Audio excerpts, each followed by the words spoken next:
kakainin natin sa private.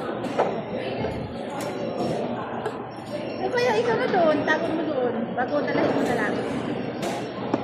Baka... Balutin mo ako. Hayaan mo na para bilhin mo na. Bilhin sila, umalit na naman. Asan ang takot mo pala nito?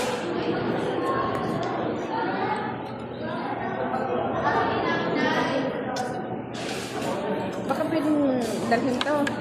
Dalhin mo na rin yun, bayad yan. Bakit?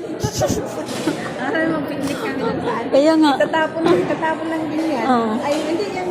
Pagka ginamit natin ito, tatapon din lang. So dalhin mo, huwag mo nang ilagay sa supot. Ganyan na lang. Tumayo ako para. Kitang-kita. Talagang laki oh. Meetinghan tayo dun sa ano, kumakain. Dagdagan mo ng sabaw doon. Ay, huwag na. Ikaw. Bilyuhan mo. Hindi pa dagdag ng sabaw. Oo. Wala kang hindi mo ibalot yung ano mo, manok mo. Hindi na. Bakit? Naano ko na